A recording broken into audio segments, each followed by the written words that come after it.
1 بجے کے قریب یہ جو جعفر ایکسپریس ٹرین تھی یہ نمبر 8 سے پہلے وہاں پہ انہوں نے آئی ڈی کے ذریعے اس کو انٹرسیپٹ کیا. اس کے بالکل پاس یہاں پہ ایک ایف سی کی پکٹ ہے پروٹیکشن کے لیے, تو دے لارج نمبر میں دے ریڈڈ دیٹ ایف سی پکٹ. وہاں پہ 3 ایف سی کے جوان شہید ہوئے.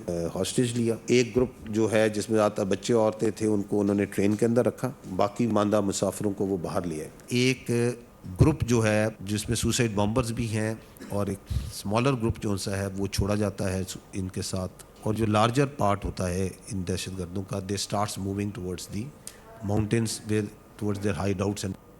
یہ جو دہشت گرد تھے اپنے ہینڈلر سے جو کہ افغانستان میں تھا اس کے ساتھ کمیونیکیشن میں تھے. پاکستان میں دہشت گردی کے واقعات میں بھارت اور افغانستان ملوث ہے. جعفر ایکسپریس پر حملے کا مرکزی اسپانسر بھارت ہے. دہشت گردوں نے منظم انداز میں کارروائی کی. شہید ہونے والے 26 افراد میں سے 18 کا تعلق آرمی اور ایف سی سے ہے.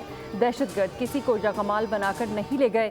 حملے کے بعد پروپیگنڈا کیا گیا جسے بھارتی میڈیا لیڈ کر رہا تھا. سوشل میڈیا سے پرانی ویڈیو اٹھا کر چلائی گئی. D G I S P R lieutenant general Ahmed Sharif Chaudhry کی پریس کانفرنس. انہوں نے کہا کہ جعفر ایکسپریس کو دہشت گردوں نے آئی ڈی دھماکے کے ذریعے روکا. سیکیورٹی فورسز کی کارروائی سے بیشتر دہشت گردوں کو بھاگتے بھی دیکھا گیا. زرار کمپنی نے خودکش حملہ آوروں کو مہارت سے مارا. دہشت گردوں کا انسانیت, بلوچیت, اسلام اور پاکستان سے کوئی تعلق نہیں. روایات میں یا بلوچ روایت میں اس طرح کے جو واقعات ہیں ان کو بہت ایسی نظر سے دیکھا جاتا ہے جس کا روایات سے کوئی تعلق نہیں. پیورلی یہ ایول فورسز ہیں, ٹیررسٹ ہیں جو خدا نخواستہ پاکستان کو نہ صرف ڈیسٹیبلائز کرنا چاہتے ہیں جبکہ پاکستان کو وائلنس کے ذریعے توڑنا چاہتے ہیں. اپنے بہادر سپاہ, افواج, ایف سی بلوچستان اور لا انفورسمنٹ ایجنسیز جس طریقے سے یہ مشکل ٹرین میں آپریشن کیا گیا اور جس طریقے سے ہاسٹیجز کو ریسکیو کیا گیا, میں سمجھتا ہوں کہ وہ بہت قابل تحسین ہے.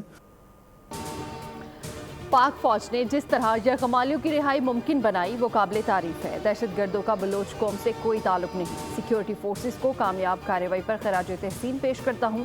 چند دہشت گردوں نے بلوچوں کی روایات کو پامال کر دیا ہے.